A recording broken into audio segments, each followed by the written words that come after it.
आप में से काफी लोगों के पास में कुछ ना कुछ नॉलेज होगी थायराइड को लेकर, कुछ ना कुछ जानकारी होगी थायराइड को लेकर। नो वरीज, आप वो जानकारी को रखें और जो आज मैं आपको जानकारी देने वाला हूँ उसको ऐड करें, उसको और उसमें जोड़ दें अपनी जानकारी के अंदर, ताकि आपको हो सकता है कि शायद कुछ नया आज यहाँ पर सीखने को मिले रिगार्डिंग थायराइड एंड ऑल। तो थायराइड ग्लैंड जो है ये रिस्पॉन्सिबिलिटी को पूरी कैसे करता है, किस तरीके से ये जिम्मेदारी को निभाता है, तो थोड़ा समझेंगे इसको। थायराइड ग्लैंड में से दो हार्मोन्स मुख्य तौर से निकलते हैं। एक होता है जिसे कहते हैं T4, इसको थायरोक्सिन भी कहा जाता है, और दूसरा होता है T3। अब इसका रोल क्या है, T3 एंड T4 ये दोनों मिलकर क्या क्या काम करते हैं? तो सबसे पहला काम जो ये करते हैं कि ये आपका जो मेटाबॉलिज्म है उसको रेगुलेट करते हैं, आपके मेटाबॉलिक रेट को सही तरह से काम करने के लिए मोटिवेट करते हैं। इसका मतलब बॉडी क्या करती है, बॉडी आपके ब्रेन में एक ग्लैंड है जिसको बोलते हैं हाइपोथैलेमस ग्लैंड, इसको सिग्नल देती है कि भाई T3 T4 कम हो गया है, कुछ करो। और कॉमन थायराइड डिसऑर्डर्स क्या होते हैं, कॉमन प्रॉब्लम्स क्या होती हैं, हम सब जानते हैं। एक होता है हाइपोथायरॉयडिज्म, जिसके अंदर आप अपना वजन मोटा मोटा होते जाते हैं, आप अपना वजन गेन करना शुरू कर देते हैं। इसके सिम्टम्स होते हैं फटीग। अब ये तो है कॉमन थायराइड डिसऑर्डर, मगर इसके अलावा कुछ अनकॉमन भी है, मतलब जो खास टेस्ट करने के बाद ही मालूम पड़ते हैं थायराइड को लेकर। तो क्या है जी वो, सबसे पहला जो है उसे कहते हैं हैशिमोटोस डिजीज। अब हम आगे बढ़ते हैं और हम ये समझते हैं कि ये थायराइड जो है ये नॉर्मल तरीके से, ऑटो इम्यून से हुआ तो ठीक है, बट लेकिन नॉर्मल तरीके से खराब कैसे होता है? सो ऐसे कौन से न्यूट्रिएंट्स हैं जो हमें चाहिए हमारे थायराइड फंक्शन को अच्छा करने के लिए?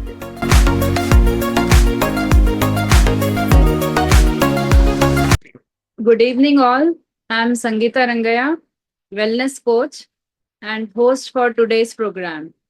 आप सभी का स्वागत है। मैं उम्मीद करती हूँ कि आप सब फुल एनर्जी में हैं और अपने हेल्थ और वेलनेस के सफर पर आगे बढ़ने के लिए तैयार हैं। आज हम यहाँ एक बहुत ही खास सेशन के लिए इकट्ठा हुए हैं। आरोग्य वेव एंड वेलनेस विला हमारी दो हेल्थ कम्युनिटीज हैं जिसमें हम हमेशा एक बेस्ट हेल्थ और वेलनेस लाने की कोशिश करते हैं, और उसी डेडिकेशन के साथ आज हमने यहाँ बुलाया है एक बेहतरीन व्यक्ति को जिन्होंने अपनी जिंदगी को हेल्थ और वेलनेस के लिए समर्पित किया है। मुझे बहुत खुशी हो रही है फ्रेंड्स की मिस्टर अंकुर रल्हन का स्वागत करते हुए, जो एक एक्स आर्किटेक्ट हैं और आप एक certified nutrition and wellness advisor के रूप में अपने ज्ञान और अनुभव से लोगों की सेहत को बेहतर कर रहे हैं। आज मिस्टर अंकुर रल्हन हमारे साथ एक बहुत ही खास, बहुत ही इम्पोर्टेंट टॉपिक शेयर करने वाले हैं, थायराइड वेलनेस। हमारी बॉडी में थायराइड ग्लैंड है तो बहुत छोटा सा, लेकिन इसका हेल्थ पर बहुत ही बड़ा असर होता है। ये हमारी एनर्जी लेवल्स, मेटाबॉलिज्म और ओवरऑल हेल्थ को डायरेक्टली अफेक्ट करता है। मिस्टर रल्हन हमें बताएंगे कि कैसे हम अपनी थायराइड ग्लैंड का अच्छे से ख्याल रख सकें सही न्यूट्रिशन और लाइफस्टाइल चॉइसेस के जरिए। इसके पहले कि हम उन्हें इस इंफॉर्मेटिव सेशन की शुरुआत करें, मैं आपसे कुछ एक्साइटिंग प्रोग्राम्स के बारे में शेयर करना चाहूंगी जो हम आरोग्य वेव और वेलनेस विला में रेगुलरली अरेंज करते हैं। अभी पिछले ही महीने हमने फिटनेस ओलंपिक्स को अरेंज किया था। ये एक बहुत ही thrilling and exciting engaging event रहा, एंड जिसमें पार्टिसिपेंट्स ने अलग अलग फिटनेस के चैलेंजेस को में भाग लिया और अपनी लिमिट्स को पुश करते हुए उन्होंने नए स्ट्रेंथ को डिस्कवर किया। So such a good challenge for a community thing. Second, हमने वॉकिंग चैंपियनशिप को भी अरेंज किया था। जैसे हम दिन भर में अपने स्टेप्स को मॉनिटर कर सकें, तो उससे एक एक्टिव रहने के लिए एक बहुत अच्छा एक तरीका है अपने इसको इम्प्रूव करने के लिए। और ये चैंपियनशिप जब मिलकर होती है तो एक बहुत ही फन वे में आप सीखते हैं, मोटिवेट करते हैं एक दूसरे को, अपनी स्ट्रेंथ को मतलब और ज्यादा अपने को हेल्दी बनाने की तरफ एक अगला स्टेप लेते हैं। उसके अलावा नो शुगर चैलेंज, मतलब एक ओवरऑल होलिस्टिक अप्रोच अगर आप देख रहे हो यहाँ पे, फिटनेस के साथ हम एक्सरसाइज वॉकिंग के अलावा नो शुगर चैलेंज, ये एक 10 दिन का एक चैलेंज था जिसमें हम आपको शुगर से दूर रहने की कोशिश करते हैं, जिससे कि आप एक क्लीनर डाइट का एक्सपीरियंस ले सके। राइट, ये एक लाइफ चेंजिंग एक्सपीरियंस रहा। कई पार्टिसिपेंट्स ने इसमें ना बहुत ही हेल्थ में एक इम्पैक्ट को पाया। उसके अलावा कुकिंग चैलेंजेस भी अभी आने वाले समय में ये होने वाले हैं, जिसमें हम हेल्दी मील प्लेट को शेयर करेंगे। ऑफ कोर्स हम हेल्दी मील प्लेट कम्युनिटी में एवरीडे शेयर करते हैं, लेकिन जब एक कंपटीशन के फॉर्म में जब शेयर करेंगे, उसमें इंग्रेडिएंट्स, किस तरह के इंग्रेडिएंट्स का यूज कर रहे हैं, किस तरह से हम प्रेजेंट कर रहे हैं, तो ये सब मिलकर जब हम उसको कंपटीशन में पार्टिसिपेट करते हैं, तो हम और अच्छे से अपने परिवार की केयर कर सकते हैं। तो इसके अलावा बहुत सारे प्रोग्राम अरेंज होते हैं इन कम्युनिटीज के। इसमें पॉडकास्ट हैं, सेमिनार्स हैं, कई वर्कशॉप्स के द्वारा information time to time share किया जाएगा। सो ये प्रोग्राम जब मैं शेयर कर रही हूँ, ये सिर्फ इवेंट्स ही नहीं है, बल्कि एक अपॉर्चुनिटी है जिसमें आप अपनी सेहत के साथ साथ कम्युनिटी के दूसरे लोगों को भी इंस्पायर कर सकते हैं। तो बिना किसी देर के चलिए स्वागत करते हैं मिस्टर अंकुर अलहन का, जो आज हमें थायराइड वेलनेस के रास्ते पर लेकर जाएंगे। उन्हें एक जोरदार तालियों से स्वागत करते हैं। Yeah thank you so much Sangeeta ji, बहुत बहुत धन्यवाद आपका। Such a wonderful words and what a wonderful way to invite me. Thank you so much, I am honoured. बहुत बढ़िया, धन्यवाद। Hello everyone, good evening. आप सब लोगों का स्वागत है आज के इस वंडरफुल सेशन में। एंड आशा करता हूं कि आप सब लोग एकदम हेल्दी हैं, फिट हैं, है ना। अगर पॉसिबल है तो अपना कैमरा ऑन कर लें, बिकॉज कैमरा ऑन करेंगे तो आपका चेहरा देखकर बात करने में ज्यादा मजा आएगा, ज्यादा आनंदित महसूस करूंगा मैं, राइट। चलिए, आज हम यहाँ पर आगे बढ़ते हैं to discuss about thyroid, right. आप सब लोग हैं यहाँ पर जो थायराइड को डिस्कस, थायराइड के बारे में समझने यहाँ पर आए हैं। आप में से काफी लोगों के पास में कुछ ना कुछ नॉलेज होगी थायराइड को लेकर, कुछ ना कुछ जानकारी होगी थायराइड को लेकर। नो वरीज, आप वो जानकारी को रखें और जो आज मैं आपको जानकारी देने वाला हूँ उसको ऐड करें, उसको और उसमें जोड़ दें अपनी जानकारी के अंदर, ताकि आपको हो सकता है कि शायद कुछ नया आज यहाँ पर सीखने को मिले regarding thyroid and all. Since ये एक मास्टर क्लास है तो थोड़ा सा इसके अंदर हम इन डेप्थ में जाने की कोशिश करेंगे, कुछ कुछ पॉइंट्स में, कुछ कुछ चीजों के अंदर। हो सकता है कि ये थोड़ा सा लेक्चर लंबा हो सकता है, बट ये बहुत इंफॉर्मेटिव होगा। सो ये जर्नी आपके लिए बहुत मेमोरेबल होगी अगर आप इसको ध्यान पूर्वक सुनेंगे, एक जगह पर बैठ जाएं, आराम से नोटबुक और पेन लेके बैठ जाएं एंड कुछ इंपॉर्टेंट पॉइंट्स लिखें, नोट्स लिखें। और अगर आपको लगता है कि कुछ सवाल हैं आपके मन में तो सवाल लिख के रखें। लास्ट में आपके क्वेश्चंस एंड आंसर्स जो हैं उसको हम सॉल्व करेंगे, Q&A टाइम जब होगा उस वक्त आपके क्वेश्चंस आप पूछ सकते हैं और उसको हम वहां पर डेफिनेटली सॉल्व करेंगे, राइट। चलिए, थायराइड के बारे में हम जब बात कर रहे हैं तो पहले ये समझते हैं कि एग्जैक्टली ये ग्लैंड कहाँ पर है ना। थायराइड का जो ग्लैंड है ये कहाँ होता है, तो ये एग्जैक्टली जहां पे आपकी जो गर्दन है, जो गर्दन आपकी जहां पे खत्म हो जाती है, जहां पे स्टॉप होती है गर्दन, तो वहां उसके एग्जैक्ट थोड़ा सा ऊपर ये ग्लैंड सिचुएटेड होता है। बटरफ्लाई के शेप में होता है, इसके लिए इसको बटरफ्लाई ग्लैंड भी कहा जाता है। एंड इस तरीके से वो, इसकी एग्जैक्ट पोजीशन है थायराइड ग्लैंड की, जो आपके समक्ष इस वक्त इमेज है वहां पे, राइट। सो आप लोग सब लोग फील नहीं कर पाएंगे खाली ऐसे right, because you need, you can't just open your neck and go inside, right. All right. अब ये जो ग्लैंड है ये बहुत छोटा सा ग्लैंड है, थोड़ी देर पहले संगीता जी ने भी कहा ये बहुत छोटा सा ग्लैंड है, बहुत छोटा ग्लैंड है, मगर ये बहुत इंपॉर्टेंट कार्य करता है हमारे शरीर के लिए। बट बहुत सारे कार्यों में से, बहुत सारे जो ये चीजें करता है हमारे शरीर के लिए, उसमें से तीन मुख्य चीजें जो ये करता है। जो सबसे पहली चीज है वो है मेटाबॉलिज्म में हेल्प करता है। मेटाबॉलिज्म में ये कैसे हेल्प करता है कि जब मेटाबॉलिज्म क्या होता है, जो भी आप खाना खाते हैं वो खाने का जो कन्वर्जन होता है इनटू एनर्जी, राइट। तो ये जो कन्वर्जन है उसके अंदर ये बहुत मददगार होता है मेटाबॉलिज्म। दूसरा, आपके जो एनर्जी लेवल्स हैं ये हाई रहेंगे, ये लो रहेंगे, आप थका थका महसूस करेंगे या फिर आप पूरा दिन भर में फ्रेश महसूस करेंगे, इसकी जो रिस्पॉन्सिबिलिटी है उसके उसकी वो जिम्मेदारी का भाग भी थायराइड ग्लैंड के ऊपर होता है। और आपका जो मूड लेवल्स है ना, आज मेरा मूड नहीं है, आज मेरा मूड बहुत अच्छा है, इसकी भी रिस्पॉन्सिबिलिटी कुछ हद तक, देखिए आपके जीवन में कुछ सिचुएशन हुई उसकी वजह से आपका मूड अच्छा हो गया, मूड अपसेट हो गया, हम उसकी बात नहीं कर रहे। हम बात कर रहे हैं कि कुछ हुआ ही नहीं सिचुएशन, मगर फिर भी कभी कभी हमें दुखी और डिप्रेशन लगता है। और कुछ सिचुएशन नहीं होने के बावजूद भी कभी कभी हमें खुशी महसूस होती है, हमें हैप्पीनेस वाली फीलिंग आती है। ये जो फीलिंग है ना, इसकी जो जिम्मेदारी है वो थायराइड ग्लैंड के जिम्मे है, राइट। सो थायराइड ग्लैंड जो है ये रिस्पॉन्सिबिलिटी को पूरी कैसे करता है, किस तरीके से ये जिम्मेदारी को निभाता है, तो थोड़ा समझेंगे इसको। थायराइड ग्लैंड में से दो हॉर्मोन्स मुख्य तौर से निकलते हैं। एक होता है जिसे कहते हैं T4, इसको थायरोक्सिन भी कहा जाता है, और दूसरा होता है T3, इसे ट्राई आयोडो ट्रायोडो थायरोनाइन भी कहा जाता है। ओके, अब जो T4 है ये बहुत ज्यादा मात्रा में निकलता है, प्रचंड मात्रा में निकलता है, ऑलमोस्ट 80 to 90% T4 निकलता है, और सिर्फ बहुत कम मात्रा में T3 निकलता है, 10 to 15% में भी ये निकलता होगा हार्मोन। T4 हार्मोन जो है ये इनएक्टिव फॉर्म है, इसका कोई उतना काम नहीं है बॉडी के अंदर, लेकिन जो काम है एक्टिव है वो है T3 hormone.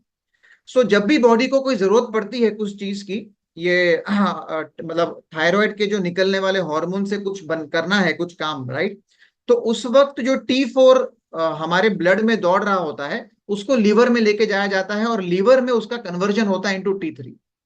So that is basically how the physiology works, right. तो ये इस तरह से ये काम होती है, काम करती है।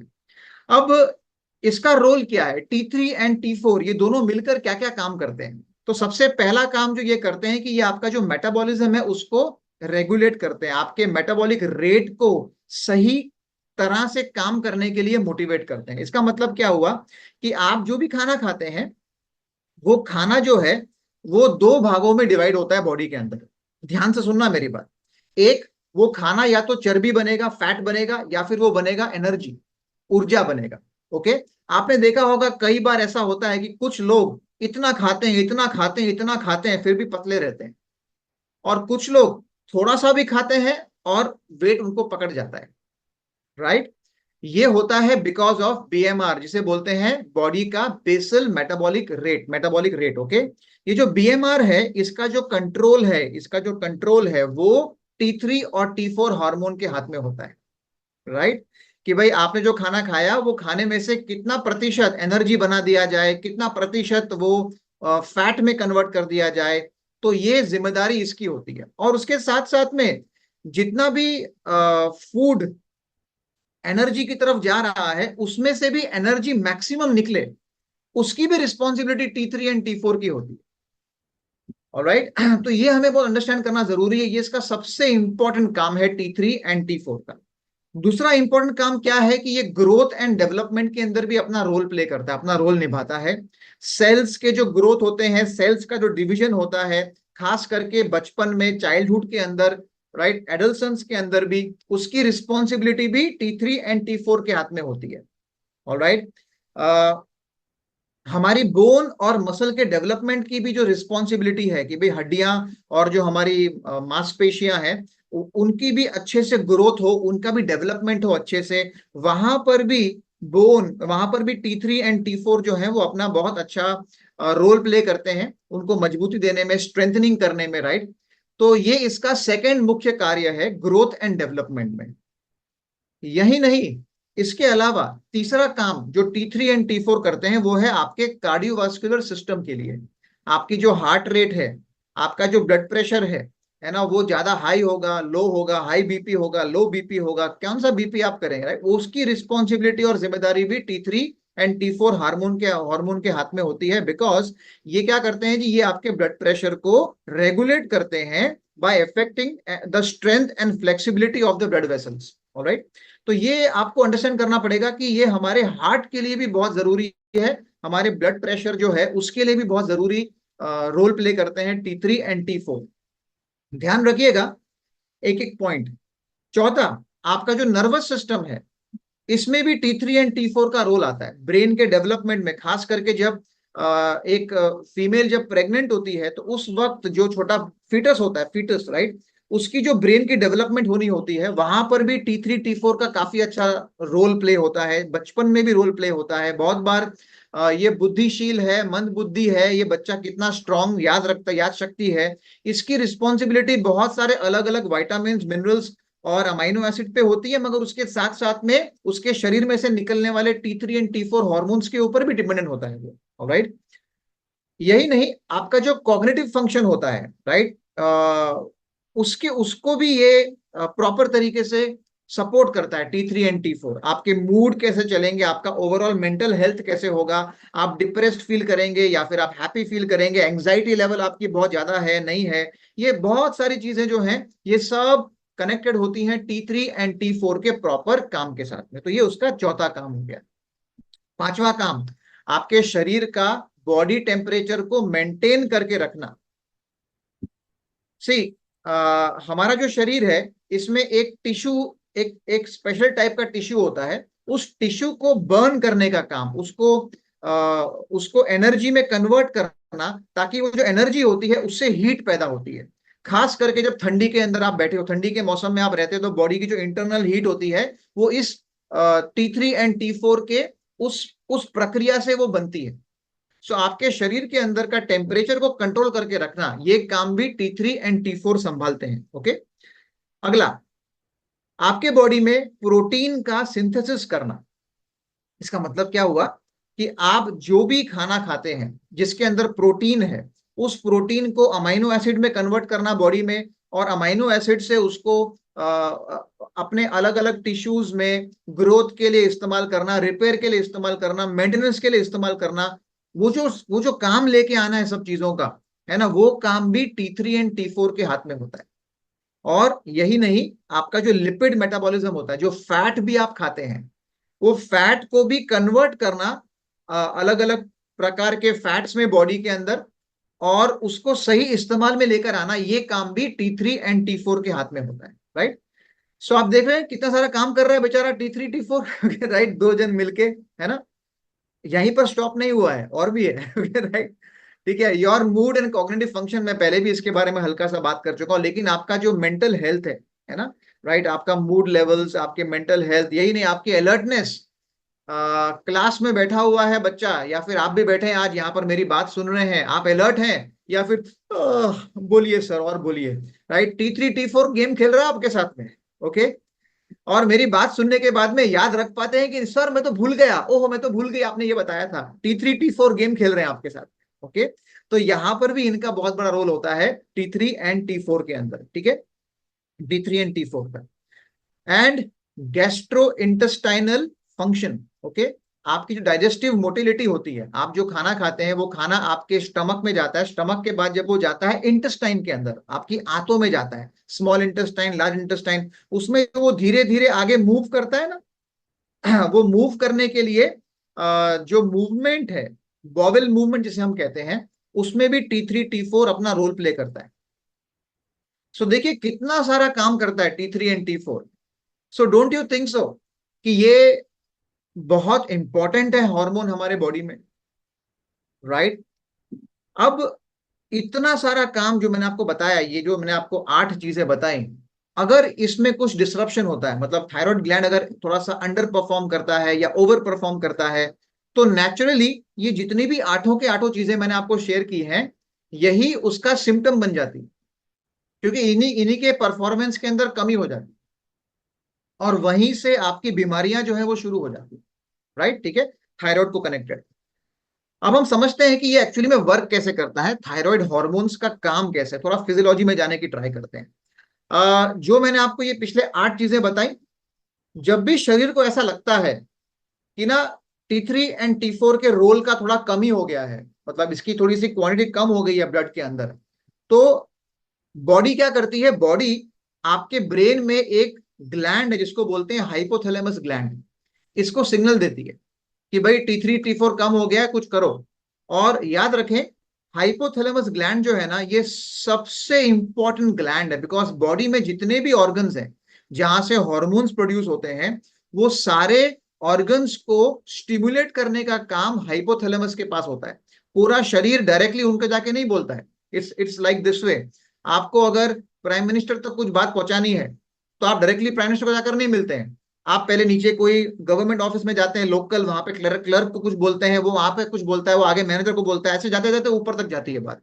तो वैसे ही हाइपोथैलेमस जो है ये बहुत इंपॉर्टेंट, ये फर्स्ट जितने भी बॉडी के सिग्नल्स हैं उसको एक्सेप्ट करने का ये सबसे पहला लेवल है हाइपोथैलेमस। सो थायराइड के कनेक्शन में जब हाइपोथैलेमस को एक सिग्नल मिलता है कि बॉडी में T3 एंड T4 कम हो गया है, तो वो क्या करता है, वो हाइपोथैलेमस TRH है ना, थायराइड रिलीजिंग हार्मोन को रिलीज करता है। और ये टीआरएच क्या करता है, ये टीआरएच जाता है इनटू पिट्यूटरी ग्लैंड, और ये जो ग्लैंड है ये भी ब्रेन में है, यहाँ पे जाके ये नॉक करता है, और यहां से जब ये नॉक करता है, जब टीआरएच यहाँ पर पहुंच जाता है, तो पिट्यूटरी ग्लैंड जो है ये टीएसएच को रिलीज करता है, which is called thyroid stimulating hormone. और ये टीएसएच जो है ये जाता है थायराइड ग्लैंड में, और वहां से T3 T4 एंड कैल्सिटोनिन, ये तीन प्रकार के हार्मोन्स को प्रोड्यूस करता है।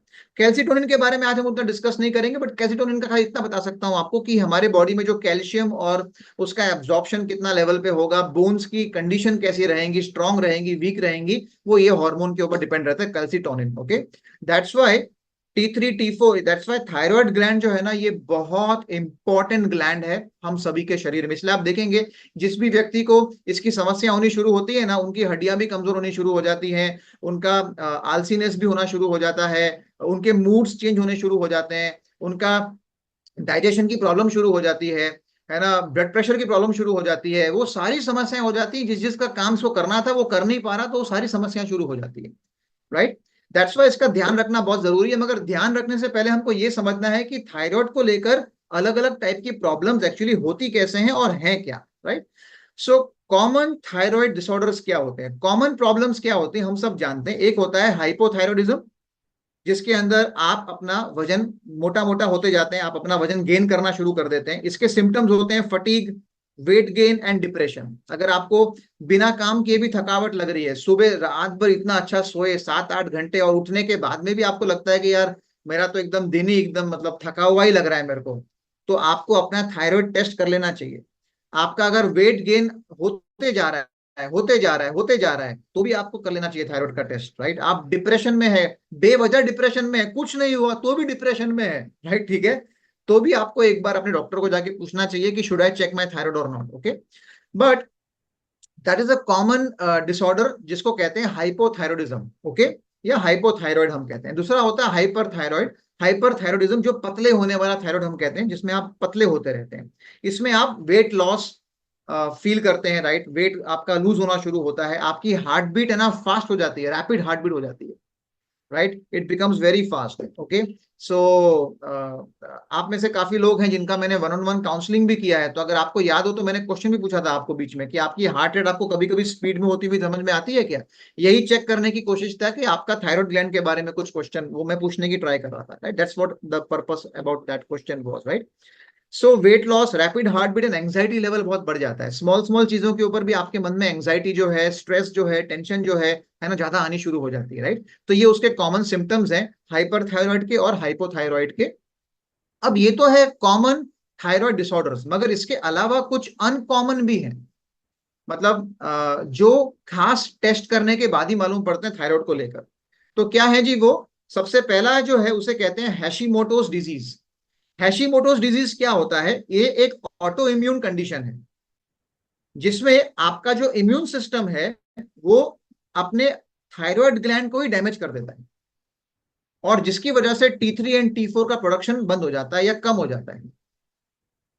तो ऑटो इम्यून डिजीज, जिसमें आपका खुद का जो इम्यून सिस्टम है वो आपके थायराइड ग्लैंड को अटैक करता है और उसके T3 T4 को प्रोडक्शन को कम कर देता है या बंद कर देता है, दैट इज कॉल्ड हैशोमोटोस डिजीज। तो जब T3 T4 नहीं निकलेगा तो क्या होगा, या T3 T4 कम निकलेगा तो क्या होगा, बॉडी को समझ में नहीं आएगा कि ये जो फूड आया है इसको एनर्जी में कन्वर्ट करूं क्या करूं, समझ में नहीं आ रहा है। तो बॉडी को जब मालूम नहीं पड़ेगा एनर्जी में कन्वर्ट करना है, तो बॉडी क्या करती है, उसको फैट में कन्वर्ट कर देती है।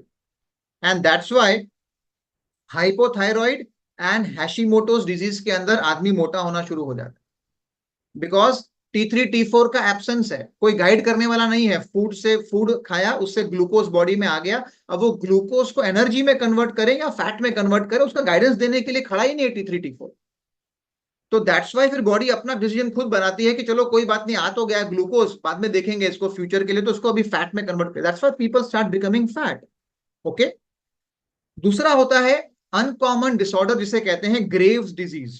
ग्रेव्स डिजीज भी एक ऑटो इम्यून डिजीज है, इसके अंदर भी आपका इम्यून सिस्टम आपके अगेंस्ट काम करता है, लेकिन इसमें वो थायराइड को डैमेज नहीं करता है, वो थायराइड को स्टिमुलेट करता है, और T3 पैदा कर, और T4 पैदा कर, और T3 पैदा कर, और T4 पैदा कर, और T3 पैदा कर, और T4 पैदा कर। इतनी प्रचंड मात्रा में T3 T4 पैदा हो जाते हैं कि आदमी अपना वजन लूज करना शुरू हो जाता है। दैट्स मतलब वो हाइपर थायराइड वाला जो केस है ना, वैसे हो जाता है। एक्सेस T3 एक्सेस T4 आ जाते हैं, हार्ट बीट्स फास्ट हो जाएंगी, एंग्जाइटी हो जाएगा, राइट। बट डिफरेंस क्या है कॉमन एंड अनकॉमन में, कि कॉमन थायराइड जो है वहां पे आपका इम्यून सिस्टम, आपकी रोग प्रतिकारक शक्ति बराबर है, लेकिन अनकॉमन में आपकी रोग प्रतिकारक शक्ति आपके अगेंस्ट काम कर रही है। तो ये डिफरेंस बेसिकली आपको अंडरस्टैंड होता है। अब इसके बारे में कैसे मालूम पड़ता है, जब ऐसा कुछ होता है डॉक्टर के पास आप जाते हैं, doctor will take a decision कि आपका आपके बॉडी में जो एंटीबॉडीज हैं उसका टेस्ट करना चाहिए कि नहीं करना चाहिए, उसका डिसीजन डॉक्टर लेते हैं। एंड वो टेस्ट लेने के बाद मालूम पड़ता है मेरे को हैशीमोटो हुआ है, या मेरे को नॉर्मल हाइपोथायरॉयड हुआ है, या मेरे को ग्रेव डिजीज हुआ है, या मेरे को नॉर्मल हाइपर थायराइड हुआ है। ओके, सो ये कॉमन एंड अनकॉमन थायराइड के डिसऑर्डर्स हैं जो मैंने हल्के से सिंपल लैंग्वेज में आपको समझाने की कोशिश की। जो थायराइड की दवाई है वो वो क्या काम करती है, वो आपको आर्टिफिशियल तरीके से फॉर एग्जाम्पल अगर मोटा होने वाला थायराइड है, हाइपोथायराइड है, तो उसमें आपको जो दवाई देते हैं थायराइड की, उसका काम क्या होता है कि वो आर्टिफिशियल तरीके से T3 एंड T4 आपके ब्लड में बनाते हैं, आर्टिफिशियल तरीके से। ऑलराइट, एंड ये जो आर्टिफिशियल तरीके से बनाते हैं T3 एंड T4 आपके ब्लड में, तो उसकी वजह से आपका वो जो बैलेंस होना होता है थायराइड हार्मोन्स का, वो होना शुरू हो जाता है। दैट्स वाई रिजल्ट दिखने शुरू होते हैं, राइट। ठीक है कि भाई दवाई खाने के बाद अब मैं पतला होना स्टार्ट हो गया, फिर से बराबर हो गया सब कुछ सिस्टम। लेकिन और सेम चीज आपके हाइपर थायराइड में होती है। उसमें क्या होता है मैं आपको समझाता हूँ। एक चीज मैं बताना रह गया, मैं पीछे लेके जा रहा हूँ स्लाइड्स पे। ये जो स्लाइड था इसमें हमने सब देखा, TRH निकलता है, TSH निकलता है। जब T3 T4 हॉर्मोन्स नॉर्म बराबर आ जाते हैं, मतलब अच्छी मात्रा में ब्लड में आ जाते हैं, तो फिर क्या होता है, तो थायराइड ग्लैंड जो है वो एक नेगेटिव फीडबैक इनिबिशन करता है, एक नेगेटिव फीडबैक सिग्नल देता है हाइपोथैलेमस को कि अभी रुक जाओ, अभी बहुत सारा T3 T4 हो गया है ब्लड के अंदर, अभी और मत पैदा करो। तो वो हाइपोथैलेमस TRH बंद कर देता है, TSH बंद कर देता है। तो ये आपको समझना जरूरी है। ओके, अब हाइपर थायराइड जो है, पतला होने वाला थायराइड जो है, उसके अंदर अगर वो ऑटो इम्यून की वजह से नहीं हुआ है नॉर्मल तरीके से, तो उसमें आमतौर पे क्या होता है कि आपका नेगेटिव फीडबैक जो इनिबिशन है ना, ये काम करना खराब हो जाता है। दैट्स वाई ये थायराइड ग्लैंड हाइपोथैलेमस को इंफॉर्मेशन देना बंद कर देता है, या फिर लेट डिले होता है, तो ये TRH निकालता रहता है, तो TSH निकलता रहता है, तो T3 T4 निकलता रहता है। दैट्स वाई एक्सेस हो जाता है ब्लड के अंदर T3 T4, एंड इसीलिए पतला होने वाला थायराइड जो है वो शुरू हो जाता है। ऑलराइट, सो जब आप पतले होने वाले थायराइड में जो गोलियां खाते हैं, जो आप दवाई खाते हैं, तो वो दवाई में क्या होता है, उसके अंदर TRH को प्रोड्यूस करने के ब्लॉकर्स होते हैं, वो ब्लॉक करता है उसको, ताकि फिर इससे एक्स्ट्रा T3 T4 ना निकले। तो that is basically how the medicine are designed. Okay, so ये मेडिसिन काम करती हैं, यस काम करती हैं, मगर फिर हर दवाई के साथ में उसका साइड इफेक्ट भी जुड़ा होता है, राइट। आप आर्टिफिशियल चीजें खाते हैं, नेचुरल चीज अभी काम नहीं करी तो आर्टिफिशियल ले रहे हैं, तो आर्टिफिशियल का साइड इफेक्ट तो बॉडी में डेफिनेटली होने ही वाला है, करेक्ट। अब हम आगे बढ़ते हैं और हम ये समझते हैं कि ये थायराइड जो है ये नॉर्मल तरीके से, ऑटो इम्यून से हुआ तो ठीक है, बट लेकिन नॉर्मल तरीके से खराब कैसे होता है, उसके डैमेज होने के जो तरीके हैं ना, एक उसका सबसे बड़ा कारण है वो है लाइफस्टाइल फैक्टर्स। या तो आप खुद स्मोक करते हैं, या फिर आप स्मोकिंग के बीच में रहते हैं, स्मोकर्स के बीच में रहते हैं, है ना। आमतौर पे फीमेल्स, उनके हस्बैंड अगर स्मोक करते हैं, वो स्मोक का धुआं सूंघती रहती हैं, तो दैट इज वन रीजन जिसकी वजह से आपका थायराइड ग्लैंड जो है वो डैमेज होता है। ऑलराइट, उसके साथ साथ में अगर आप एक्स्ट्रेस पोल्यूशन में भी घूमते हैं, राइट, वो भी हम आएंगे थोड़ी देर में। अल्कोहल कंजम्पशन लेने वाले लोग, उनका भी थायराइड ग्लैंड के डिस्टर्ब होने के चांसेस ज्यादा होते हैं। आपका BMI जो है अगर वो नॉर्मल नहीं है, यू आर ओवरवेट, आपने अपने वजन का कंट्रोल नहीं किया है, या फिर आप अंडरवेट है, तो भी आपका चांसेस है कि आपका थायराइड जो ग्लैंड है वो डिसफंक्शन होने के चांसेस हैं, या तो हाइपो में या तो हाइपर में। अगर आप एक्सरसाइज नहीं करते हैं, बिकॉज एक्सरसाइज करने से आपका थायराइड ग्लैंड भी हेल्दी रहता है, आप रोज एक्सरसाइज नहीं करते हैं तो भी चांसेस हैं कि आपको थायराइड की जो प्रॉब्लम्स है वो हो सकती हैं। और आपका डाइट, जिसके अंदर खास करके vitamin D, vitamin A, vitamin B12, vitamin B6, vitamin C and vitamin E, अगर ये सब विटामिन की कमी हो जाती है, तो भी आपके थायराइड जो ग्लैंड है उसके परफॉर्मेंस में कमी होती है। एंड कुछ ट्रेस मिनरल्स जैसे selenium, zinc, iodine, iron and copper, अगर ये सारी चीजें आपको नहीं मिलती है सही मात्रा में, राइट, जो उसकी मात्रा चाहिए, तो भी ये आपके लिए प्रॉब्लम क्रिएट कर सकता है थायराइड के लिए। ठीक है, ये लाइफस्टाइल फैक्टर्स हो गए, मगर उसके साथ साथ में पॉल्यूटेंट्स भी होते हैं। हम बाहर घूमते हैं, केमिकल्स हम कितना सारा सूंघते रहते हैं रोज, राइट। बाहर पॉल्यूशन भी बहुत सारा है, बट उसके साथ साथ में आप जो खाना खाते हैं उस पे जो लगे हुए हैं पेस्टिसाइड, वो भी उस तरीके से भी केमिकल्स बॉडी में आते हैं, right.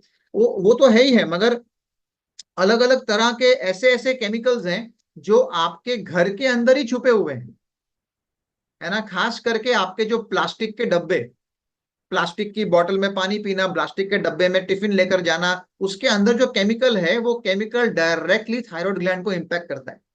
And that is why अगर आप देखेंगे आज की तारीख के अंदर थायराइड ग्लैंड के चांसेस और बढ़ते जा रहे हैं, मतलब केसेस बढ़ते जा रहे हैं, कॉमन बीमारी हो गई थायराइड, बिकॉज प्लास्टिक के इन्वेंशन के बाद में ये बहुत ज्यादा बढ़ गया एकदम जुप जुप करके, राइट। एंड हैवी मेटल्स जो हमारे बॉडी में कभी कभी आ जाते हैं बिकॉज ऑफ मर्क्यूरी हो गया, या फिर कैडमियम हो गया, राइट, लेड हो गया, या I forgot the name, Asphalt I suppose, right, जो भी है। बट अगर ये सारे आते हैं कहीं ना कहीं पर से, आपका जो नॉन स्टिक तवा होता है उसमें से अगर लीक होते हैं ये केमिकल्स, उसके अंदर भी होते हैं, वो भी आपके शरीर के अंदर आने के बाद में थायराइड ग्लैंड को इंपैक्ट कर सकते हैं। ठीक है, ये जो इन्फॉर्मेशन आपके सामने मैंने दी है उसका नीचे लिंक आपको दिया है, ये जगह से मैंने लिया था, ये mdpi.com से, राइट। सो वहां जाके इसको और डिटेल में स्टडी कर सकते हैं आप अगर आप चाहें तो। चलिए, सो ऐसे कौन से न्यूट्रिएंट्स हैं जो हमें चाहिए हमारे थायराइड फंक्शन को अच्छा करने के लिए? तो सबसे पहला हमें चाहिए iodine. Iodine is the must, सबसे important, this is the main building block of thyroid. Thyroid जो हार्मोन्स है उसका ये मेन बिल्डिंग ब्लॉक है, बिकॉज आयोडीन की वजह से ही T3 T4 जो है वो बराबर तरीके से निर्माण होते हैं, वो क्रिएट होते हैं, राइट। अब आयोडीन जो है इसके फूड सोर्सेज कहाँ से अपने को मिल सकते हैं, इंडियन डाइट में कहाँ से मिल सकते हैं? आयोडाइज सॉल्ट, हम नमक खाते हैं, आयोडाइज होना चाहिए। दूध में मिलता है, कर्ड में, दही में है, पनीर में है, फिश, सीवीड के अंदर, एग योल्क में जो येलो वाला पार्ट होता है अंडे का, spinach, potatoes with skin, potato with skin, skin में है आयोडीन, स्किन निकालने के बाद उसमें आयोडीन नहीं है, okay. So potato with skin and beans and lentils.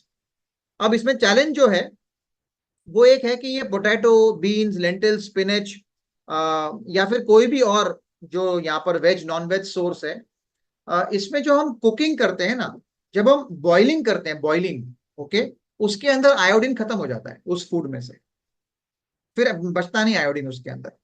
अगर आप उसको स्टीम करो, भाप रखो, या फिर आप उसको और कोई कुकिंग मेथड से करो तो उसके बचने के चांसेस हैं आयोडीन के, मगर बॉइलिंग है ना, it destroys the iodine immediately, okay. So that is what it is. Pressure cooker तो खत्म हो गया आयोडीन, तो वो तो बाकी और न्यूट्रिएंट्स भी खत्म हो गए प्रेशर कुकर के अंदर, तो ठीक है। फिर दूसरा है सेलेनियम, जो हमारे लिए जरूरी है थायराइड फंक्शन को बराबर रखने के लिए।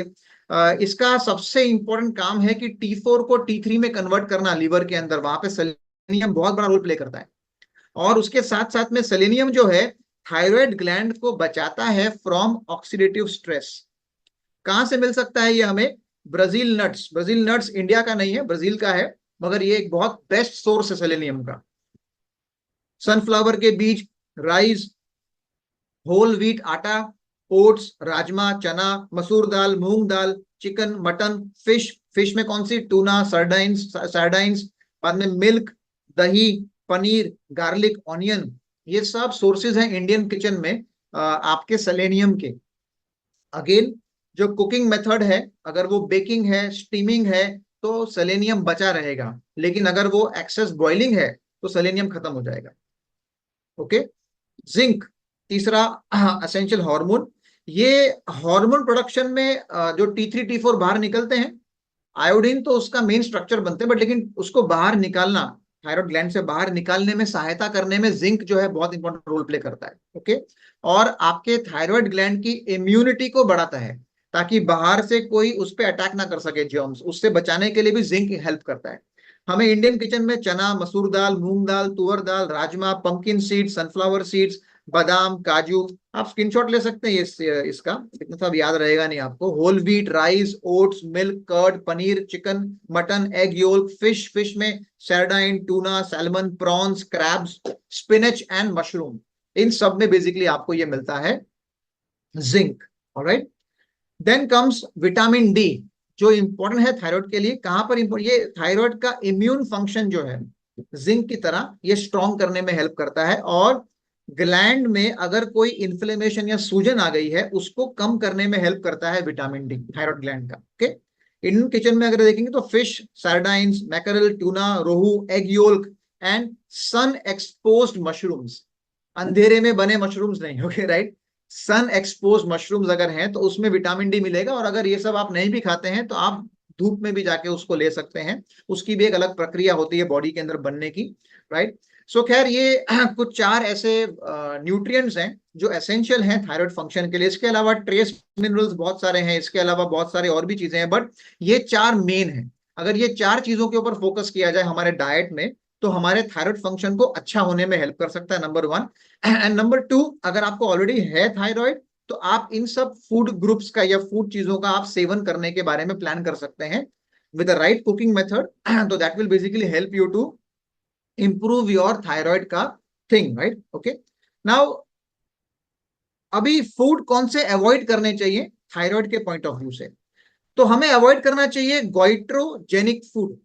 गोइट्रोजेनिक क्या होता है? गोइट्रोजेंस जो है ऐसे कंपाउंड होते हैं, कुछ ऐसे फूड में मिलते हैं जो थायराइड की जो एबिलिटी होती है आयोडीन को एब्जॉर्ब करने की, उसको वो इंटरफेयर करते हैं, उसको वो रोकते हैं, कम कर देते हैं। सो दैट्स वाई हार्मोन का प्रोडक्शन कम हो जाता है।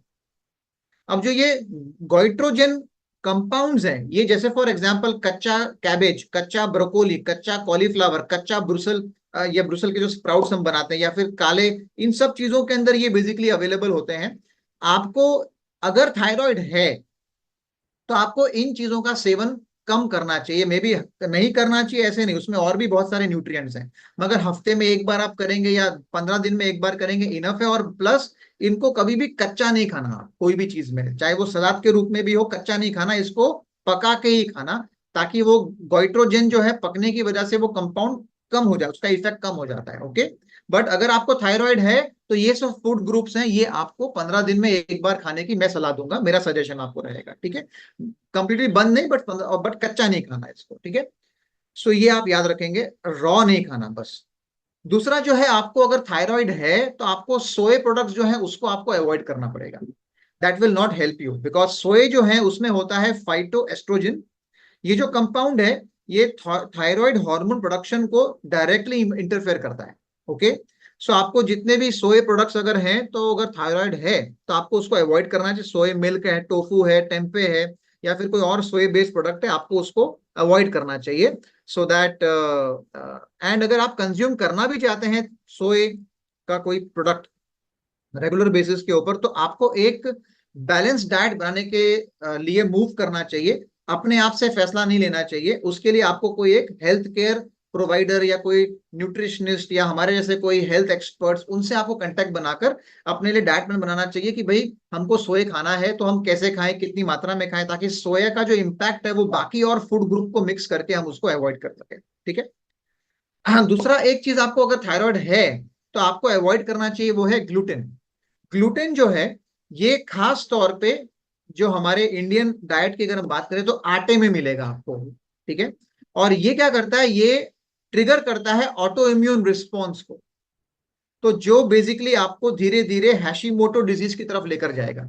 अगर ऑलरेडी है थायराइड आपको, तो आप नहीं चाहते कि आपका इम्यून सिस्टम कमजोर हो जाए, तो आपको आटा, थायराइड है तो आटा तो जिंदगी भर भूल जाओ, आप बंद ही कर दो उसको, दैट्स आप ब्लेसिंग होगा आपकी जिंदगी में आपके लिए, ओके राइट। सो जितना भी आटे का बना हुआ अगर ब्रेड है, पास्ता है, सीरियल्स है, तो ये बेसिकली आपको नुकसान दे सकता है, ऑलराइट, ठीक है। अगर आपको थायराइड है तो processed food, highly processed food, ये तो आपके लिए जहर है, खतरनाक है, राइट। आपको थायराइड है और आप जाके बर्गर या फिर वड़ा पाव, समोसा आप भर भर के खाते हैं, राइट, या फिर हैवी शुगर है ना, कोल्ड ड्रिंक्स आप भर भर के पीते हैं, right, that's gonna kill you. आप अगर 15 साल के बाद जाने वाले थे, आप 5 साल में निकल जाएंगे थायराइड के साथ में, अगर आप ये सब लेंगे तो, राइट। ठीक है, एक बार मैं कोई सेमिनार में ये बोल रहा था, तो किसी ने हैंड रेस करके बोला, सर मैं तो 15 साल से खा रहा हूँ थम्स अप और ये सब, अब तक कुछ नहीं हुआ, थायराइड भी है राइट। ठीक है, सो मैंने कहा जी आपको जो वरदान मिला है ऊपर से, उसका आप गलत फायदा उठा रहे हैं, राइट। बट आप अपने आप को और हेल्दी कर सकते हैं अगर आप इस चीज को अवॉइड करते हैं तो, ठीक है। Okay, so you have to avoid that. सिर्फ डाइट ही इंपॉर्टेंट नहीं है, वो भी उसके साथ साथ में और भी फैक्टर्स हैं, right. So maintaining a healthy thyroid isn't just about what you eat, it is also about how you live, आपकी लाइफस्टाइल कैसी है। सो अगर आपको थायराइड है या फिर आप थायराइड से बचना चाहते हैं, तो आपको अपने स्ट्रेस को भी काबू में लेके आना पड़ेगा। बिकॉज स्ट्रेस, जितना आप चिंता करेंगे, छोटी छोटी चीजों की चिंताएं बढ़ाएंगे, आप अपने माइंड को बिजी रखेंगे, वो सब मतलब चिंता में सोचते सोचते सोचते, thinking thinking thinking thinking thinking thinking, हाँ अभी रिलैक्स, थिंकिंग थिंकिंग थिंकिंग, जितना आप ये करते रहेंगे ना, वो आपके लिए बहुत तकलीफ वाला काम होगा, right. It will not help you. Thyroid तो मैं हमेशा लोगों को पूछता हूँ कि आपके पहचान में कोई ऐसा व्यक्ति है जिसको थायराइड की दवाई चालू हुई और 6 महीने के बाद, 1 साल के बाद, 2 साल के बाद डॉक्टर ने कहा अब आप थायराइड से क्योर हो चुके हैं, अब आपको खाने की जरूरत नहीं है। सोच के देखें, अगर है भी तो ऐसे परसेंटेज कितने हैं, वो बहुत कम मिलेंगे आपको। क्यों? बिकॉज खाने पीने का ध्यान के साथ साथ में आपको ये सब चीजों की भी बातें करनी होती है, अपने साथ में ध्यान रखना होता है, राइट। स्ट्रेस लेवल्स के लिए आपको, यू शुड डू मेडिटेशन या योगा या समथिंग यू शुड डू, जिससे आपका स्ट्रेस लेवल्स जो है वो कम हो सके। एक्सरसाइज करिए। इसको, मेरे पास तो टाइम ही नहीं है, मैं तो बहुत बिजी हूं, मैं तो ये हूं, मैं लोगों को हमेशा बोलता हूं, अगर भगवान ना करे ऐसा कुछ हो आपके जीवन में कि डॉक्टर बोले कि अगर अभी तुमने एक्सरसाइज नहीं किया तो 6 महीने में निकल जाओगे, फिर तो तुम कैसे भी झक मार के टाइम निकालोगे यार। तो why are you waiting for that announcement? आप पहले क्यों नहीं कर लेते, राइट। अच्छी नींद करें, जल्दी सोएं, सोने के टाइम पर सोएं, है ना। और सोने के 1 घंटा पहले मोबाइल वोबाइल सब छोड़ दें। बेड पे लेकर सोते रहना is not good. Your thyroid अगर है तो और खतरनाक है, लेकिन अगर नहीं है थायराइड तो होने के चांसेस है आपके। एंड जितना हो सकते हैं टॉक्सिन फ्री जिंदगी जीने की कोशिश करें, राइट। अब पूरा कंट्रोल नहीं है, लेकिन थोड़ा बहुत कंट्रोल हो सकता है। प्लास्टिक के डब्बे में खाना मत खाइए, प्लास्टिक के बोतल में पानी लेकर मत जाइए, स्टील की बोतल ले लीजिए, स्टील का कोई बॉक्स टिफिन ले लीजिए, दूसरे और मटेरियल मिलते हैं वो ले लीजिए, उसमें खाना खाइए, राइट। एल्यूमिनियम फॉइल अनजाने में आपके घर में है, हम सबके घर में है, और वो सबसे ज्यादा टॉक्सिन पैदा करता है एल्यूमिनियम फॉइल। एंड वो भी हमको थायराइड की तरफ लेकर जाता है धीरे धीरे। Okay, so we need to understand all this factors also at the same time, right. अब इसके साथ साथ में आपको एक और चीज पे फोकस करना है, वो है सर्कैडियन साइकिल, आपके बॉडी का साइकिल, राइट। हमारा जो शरीर है वो एक टाइम पर एक काम करता है, एसिमिलेशन करेगा, एलिमिनेशन करेगा या डाइजेशन करेगा। तीनों काम एक साथ में नहीं करेगा, एक एक काम करता है एक टाइम के ऊपर। फॉर एग्जाम्पल, दोपहर को 12 से रात को 8 बजे तक खास करके बॉडी का रोल होता है डाइजेशन फेज के अंदर, हजम करने के फेज में, खाने को हजम करेगा। तो ये टाइम में आप जो कुछ भी खाएंगे वो अच्छे से हजम होगा, ठीक है। 8 PM से 4 AM, मतलब रात को 8 बजे से सुबह 4 बजे तक एसिमिलेशन। एसिमिलेशन क्या होता है? आपने जो भी खाना खाया, डाइजेस्ट हुआ, डाइजेस्ट होने के बाद जो उसमें से पोषक तत्व मिलते हैं, न्यूट्रिएंट्स मिलते हैं हमें, वो पोषक तत्व हमारे लीवर में जाके स्टोर हो जाता है, वो स्टोर हाउस है, वेयर हाउस है हमारा। और 8 बजे के बाद में पूरे बॉडी में जहां जहां पर जो जो न्यूट्रिएंट्स या विटामिन की जरूरत थी, वहां तक पहुंचाने का काम बॉडी शुरू करती है। आंखें बोलेंगी मुझे 2 vitamin C, 4 vitamin A, 1 beta carotene और 4 अमीनो एसिड दे देना, तो लीवर में से कुरियर पैकेज होगा और वो जाएगा डिलीवरी सिस्टम, राइट। ऐसे बॉडी के जितने भी ऑर्गन्स हैं, ये जो जो आपको बोलेंगे वो सब चीजों का काम, that's called assimilation. Okay, and सुबह 4 बजे से दोपहर को 12 बजे तक होता है एलिमिनेशन। सब टॉक्सिन जो भी बाहर है वो बाहर नहीं, दैट्स व्हाई सुबह हम लोग को वॉशरूम जाना 1 नंबर 2 नंबर वो मॉर्निंग में होता है, because that's a part and process of elimination. Okay, अब गड़बड़ कहाँ होती है? गड़बड़ होती है कि जब हम ये समय का चेंज करते हैं, टाइमिंग खाने पीने का और सब चीजों का, तब गड़बड़, बॉडी में गड़बड़ हो जाती है, राइट। रात को 10 बजे खाना खाया, डिनर रात को 10 बजे, और वो भी आदमी क्या बोलता है पूरे दिन भर में तो कम खाया था, रात को भर पेट एक बार तो खाना एकदम बिल खा के पूरा, रात को 10 बजे। वही सेम खाना जब आप रात को 6 बजे, शाम को 6 बजे 7 बजे खाओगे, वो 1 घंटे में हजम हो जाएगा। लेकिन वही खाना 10 बजे खाओगे, 2 घंटे लगते हैं हजम होने के लिए। जैसे आपने रात को 8 बजे के बाद कुछ मुंह में डाला, आपका शरीर क्या बोलता है पता है? आपका बॉडी बोलता है कुछ तो आ गया पेट के अंदर। अब क्या करेंगे? अब अब अब दो रास्ते हैं बॉडी के पास। एक, या तो बॉडी बोले इग्नोर, रहने दो, सुबह 4 बजे, सॉरी अगले दिन 12 बजे डाइजेशन टाइम चालू होगा ना, तब देखेंगे इसको। तो आप सोचो 10 बजे पेट में गया खाना, रात को 12 बजे, अगले दिन 12 बजे, इसका मतलब क्या हो गया? 14 आवर्स के बाद अगर बॉडी उसको हजम करेगी तो आपका खाना पेट में जहर बन चुका होगा। इसलिए बॉडी क्या करती है? जहर बनने को देती नहीं है। तो बॉडी एसिमिलेशन जो कर रही थी ना, उसको बंद करती है और डाइजेशन में चालू हो जाती है। तो आपका जो न्यूट्रिएंट्स का ट्रांसपोर्ट सिस्टम 2 घंटे के लिए बंद हो गया, वेयर हाउस। आपके शरीर को पर्याप्त मात्रा के विटामिन मिनरल्स जो मिलने चाहिए थे अच्छे से 8 घंटे में, उसका समय कम हो गया।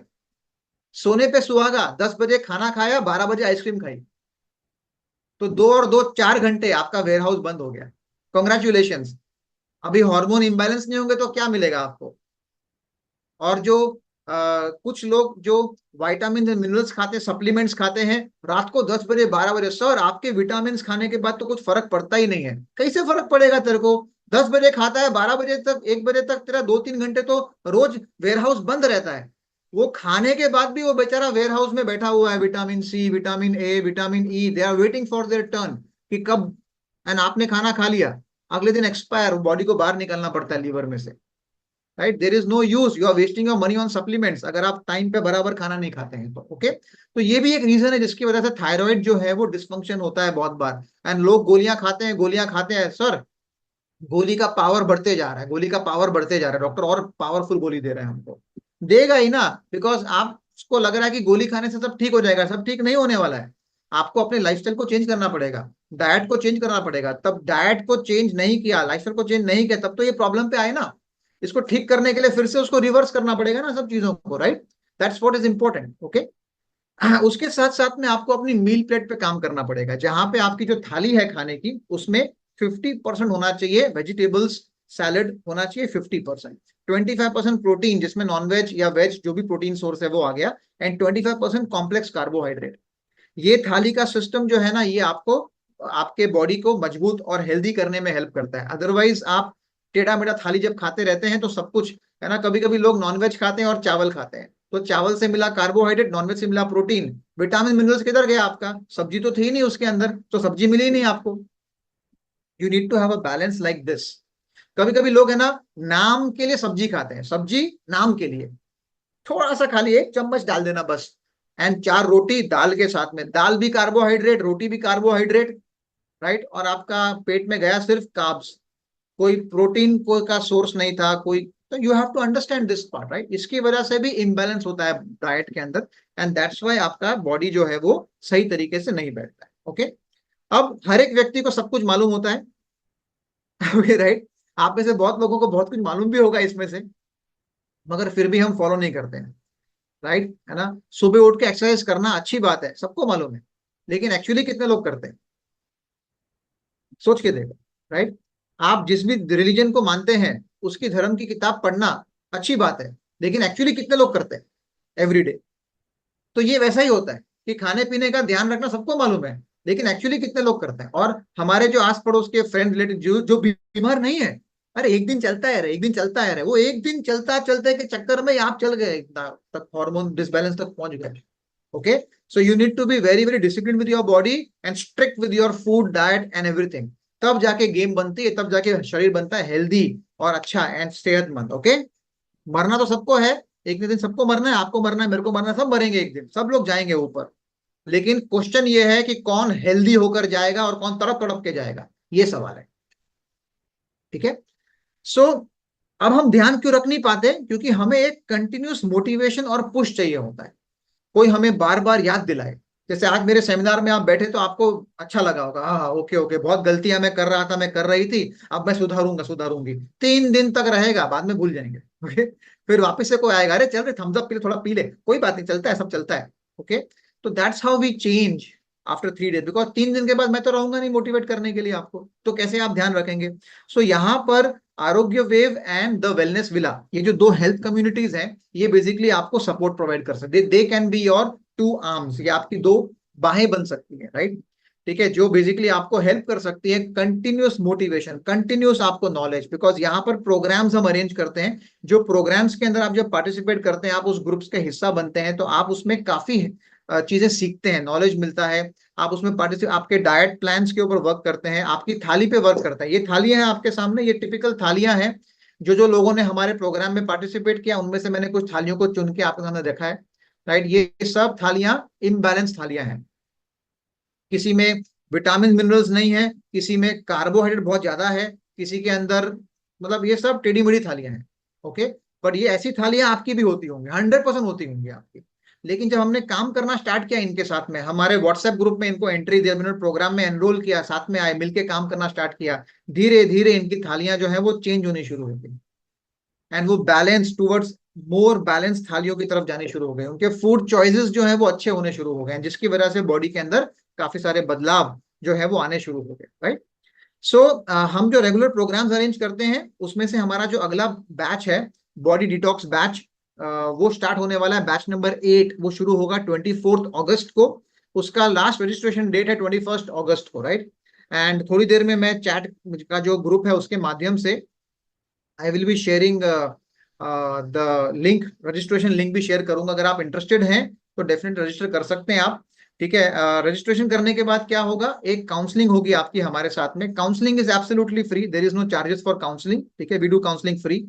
उसके बाद में आपको प्रोग्राम के बारे में एक्सप्लेन किया जाएगा, आपकी प्रॉब्लम समझी जाएगी, क्या प्रॉब्लम है और कैसे हमारा प्रोग्राम आपको हेल्प कर सकते हैं, आपको वो चीजें उसमें एक्सप्लेन की जाएंगी। ऑलराइट, ठीक है।